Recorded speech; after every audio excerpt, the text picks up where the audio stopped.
Hello everyone, good afternoon. For Telesur, I'm Cody Weddle in Caracas, Venezuela. To begin, protests have been sparked in Haiti's capital city of Port-au-Prince after authorities announced last October's election results. Now, the results show that none of the candidates obtained over 50% of the vote, but 8 of the presidential candidates have united and are denouncing a fraudulent vote count. They're saying the claims of fraud have caused outrage in dozens of citizens there. However, the PHTK ruling party has dismissed the claims and continues to rally its supporters. All of you who voted for the Banana Man were a lot. That is why I'm here celebrating with you. The PHTK party wants to tell the people that work is just beginning, and I ask you to please continue supporting your country so that the effort that you made won't be wasted. And today marks the 30-year anniversary of the Palace of Justice massacre in Colombia. Now, President Juan Manuel Santos has announced that he will issue an apology on behalf of the Colombian state. Now, in November of 1985, the M19 guerrilla took over the Palace of Justice and demanded the government reveal several documents. Colombia's military took control of the palace the next day, killing almost 100 people during that operation. Recent investigations have shown that the Colombian state deliberately targeted civilians to frame the guerrillas.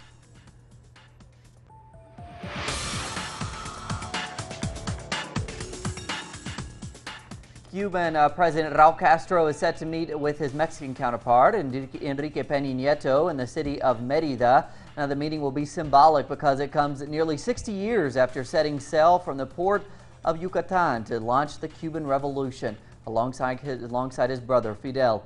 Both nations have had strained and distant relations over the last 18 years. Preparations for what is a historic visit there in Mexico. We turn to our correspondent, Clayton Kahn. Authorities from Mexico's education secretary, along with governors from at least 4 southern states, held meetings this week to devise plans and strategies to contain expected protests against scheduled teacher evaluations for next week. As we've been reporting, thousands of teachers affiliated with the dissident National Coordinator of Education Workers, or CNTE or CENTE, have been carrying out actions and protests against these evaluations, which they argue are an attempt to strip away labor rights and punish the organization who oppose Mexico's so-called education reform. Now, the Education Secretary Aurelio Nuño, considered to be one of the intellectual authors behind President Peña Nieto's polemic and controversial education reform, said that security would be trumped up in the states of Guerrero, Oaxaca, Michoacán, and Chiapas, where strong protests, strikes, and road blockades have made the implementation of the reform very difficult. Now, these measures also come as federal authorities arrested 4 teacher union leaders, accusing them of organizing riots and theft. The dissident teachers call the arrests and threats by Nuño as a form to criminalize their social movement and freedom of speech. Now, the teachers say that the education reform is not designed to support or capacitate current public school teachers, but rather advance a privatization of the public education system and make teacher positions precarious and underpaid. This is Clayton Kahn reporting for Telesur here in Mexico City. In Brazil now, an accident at a mine in the state of Minas Gerais has left 1 person dead and 45 people missing. Brazilian authorities and relief agencies are doubling efforts to search for the people disappeared. So far, 500 people have been rescued. The mine's residue storage collapsed late on Thursday, falling into the small town of Bento Rodrigues. In 3 weeks, more than 2,000 workers have been dismissed from the private and public sector, producing a strong impact in the unemployment rate that currently is above 25% of the population on age to work. A resistance front called for a massive demonstration in the streets of Tegucigalpa to protest against the massive dismissals border checks for a period of 1 month, which does not mean that we are suspending Schengen, because as you know, since you are used to rigorous analysis, some Schengen articles offer the possibility to do this in certain circumstances, and the climate talks fall into these circumstances. Individuals attending the protest included members of the Union of Workers from the Social Security Institute, who suffered an embezzlement of more than $350 million during the government of Porfirio Lobo from 2010 to 2013. They demand punishment for the corrupt public officials that are currently still part of the government, enjoying impunity. The Social Security should be the head of this. We should be at the front because it was here where it all began. From the embezzlement of Mario Zelaya that affected the whole country, and we all know what happened then and what is still happening. The government has decided not to hear the protests and claims of thousands of Hondurans that are demanding a real confrontation against corruption and corrupt politicians, but also more effective economy development policies that could give an opportunity to almost 2 million Hondurans who don't have a steady or well-paid job. Gerardo Torres, Telesur, Central America. In Argentina now, the grandmothers of Plaza de Mayo celebrate the grandson of Delia Giovanola, who is one of the founders of Grandmothers of Plaza de Mayo. He lives outside of Argentina. However, the man had doubts about his biological parents and had been in contact with the organization.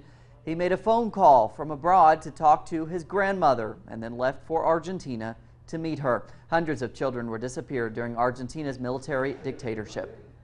So, ahead of the United Nations COP21 climate conference, the ministers will discuss several issues regarding climate change and global warming to draft a common pledge, which will be presented in the upcoming United Nations Climate Conference in Paris.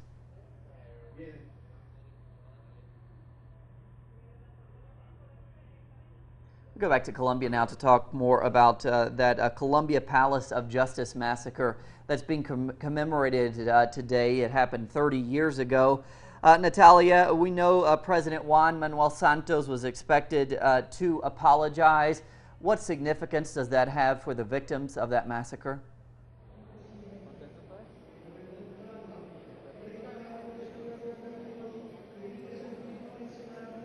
Hi Cody, I'm right here in the Palace of Justice where those dreadful events happened, as you said, 30 years ago. The President Santos hasn't speak yet. We're waiting for his statement, but what is true and what it's important to mention here is that basically what President Santos is about to do is to comply with a ruling by the Inter-American Court of Human Rights, which back in November 2012 found guilty and sentenced the Colombian state for the forcibly disappearance of some members of the staff of the Justice Palace back then, and also for illegally detained, tortured and killed civilians, but also because of the failure of the Colombian state back then to prevent the death of civilians.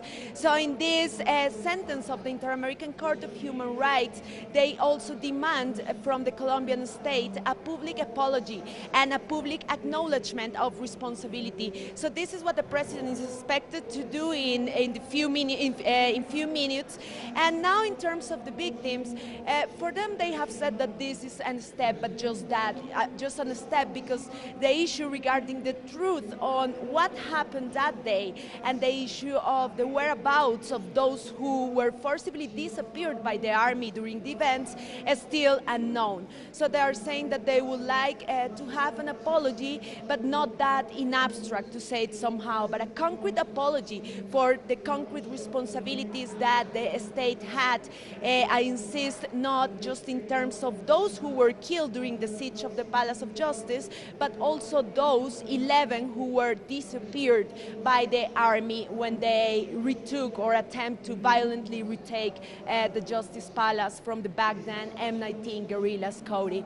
All right, Natalia, thanks so much. We know that ceremony is underway right now. We can see it. Our Spanish channel is broadcasting that live, so we'll be looking for your update and the exact words of the president there, Juan Manuel Santos. Natalia, thanks so much.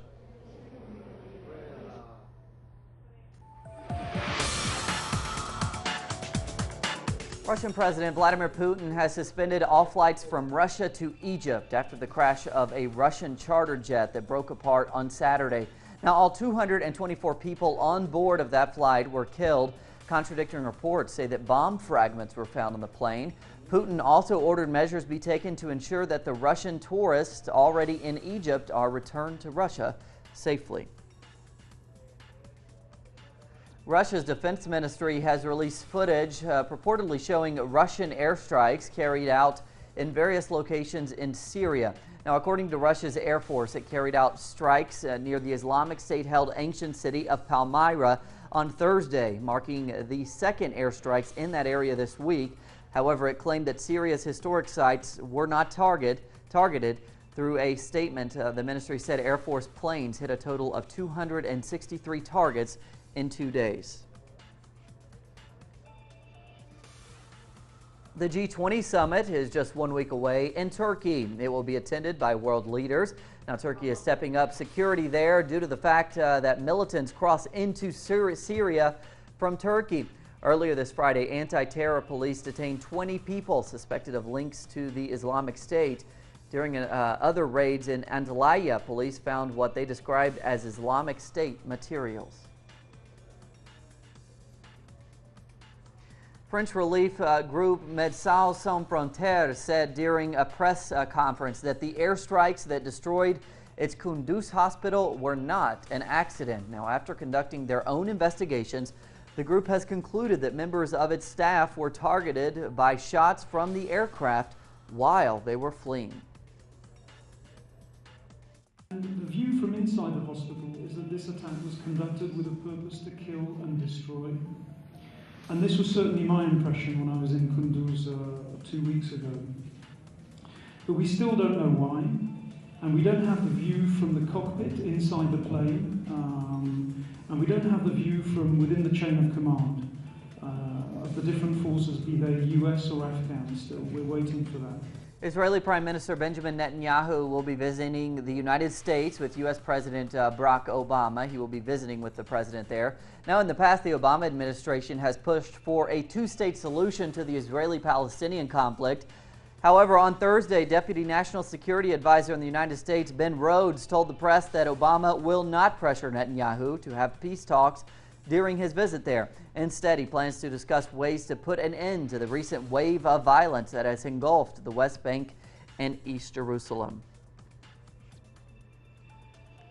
For more now on the situation and the recent tensions between Palestinians and the Israeli security forces, we turn to our correspondent, Noor Harazin.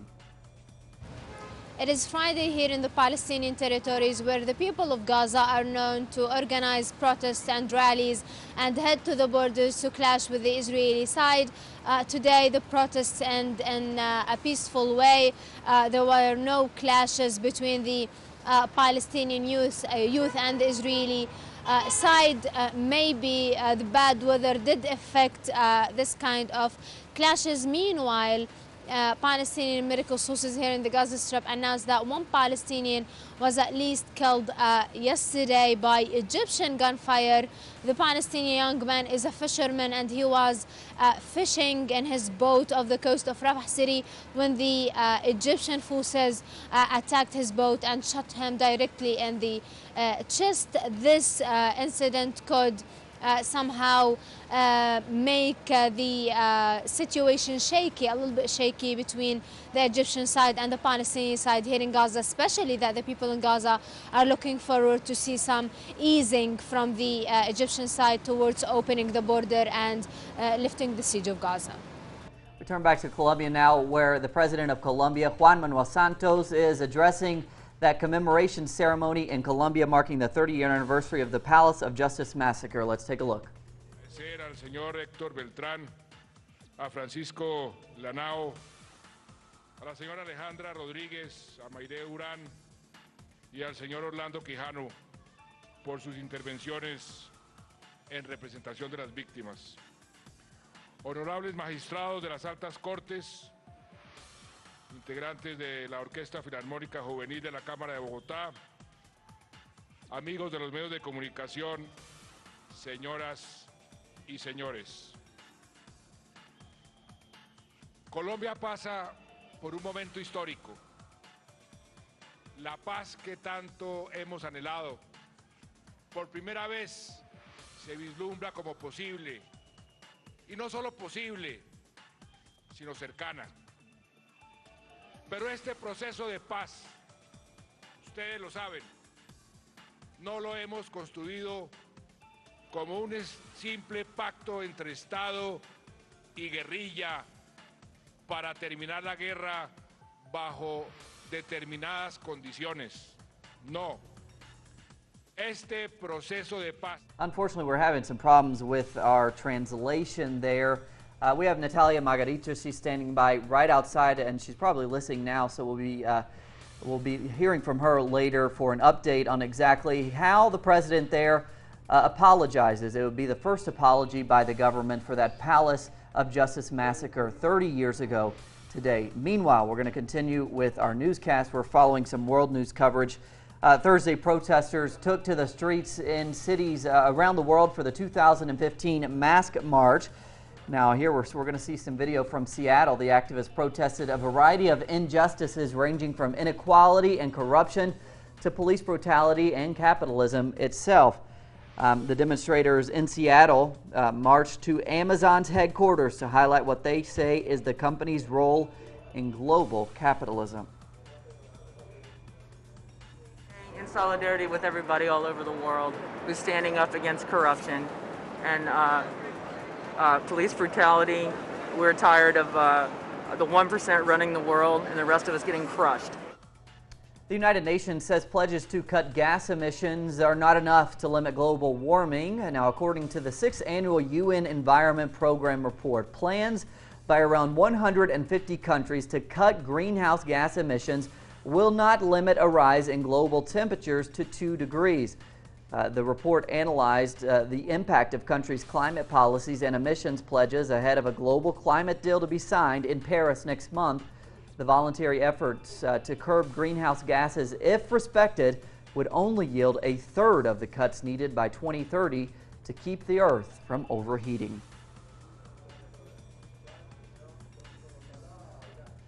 Staying on the topic of the UN Climate Conference, France will reinstate border controls amid security concerns in the run-up to the event that will take place in Paris in December. Now, according to France's Interior Minister, the controls are a precaution against a terrorist threat or risk to public order.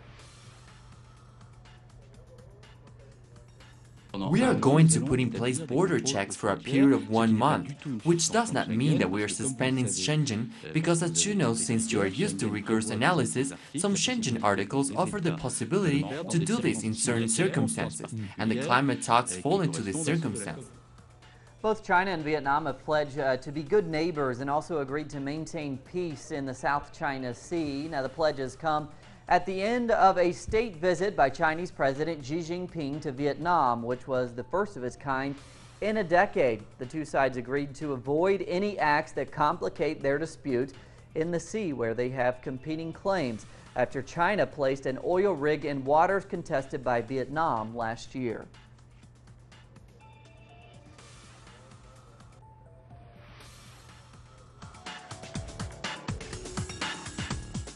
If you're a fan of the Beatles, then you might be in luck if you have a lot of money, because John Lennon's guitar is up for auction. Now, the guitar was used by the rock star during 1962 and 1963, when most of his recordings required an acoustic guitar. Shortly thereafter, the instrument went missing. Now that it's been recovered, it is expected to be sold for $1 million, making it the most expensive guitar auctioned in history. I told you you'd need a lot of money. Moving on now. On Thursday, Egypt's Minister of Antiquities announced new tombs would be opened in the Valley of Kings at Luxor in the south of Egypt. Other tombs will also be reopened in a continued bid to unravel the secrets of the pyramids. This includes a search for a possible hidden chamber in an ancient king's tomb, which may be the burial place of Queen Nefertiti. Now finally, a little bit of sports here, where in a bid to globalize the sport, an all-star cricket team is currently touring the United States. Now their aim is to globalize the sport of cricket and gain a bigger American fan base. While speaking to the press, former Indian team captain said many cricketers want cricket to become part of the Olympic Games. The 30 players hope that they can follow in the footsteps of soccer superstar David Beckham, who helped popularize soccer in America. We'll see. There's plenty more on all of those stories we told you about. Also, we continue to follow the story in Colombia, where President Juan Manuel Santos is addressing the commemoration ceremony of the 30-year anniversary of the Palace of Justice massacre. We have Natalia Margarita standing by. She'll have an update for you later this evening. Also, follow us on social media, Instagram, Twitter, Facebook. For Telesur English, I'm Cody Weddle. Have a great day.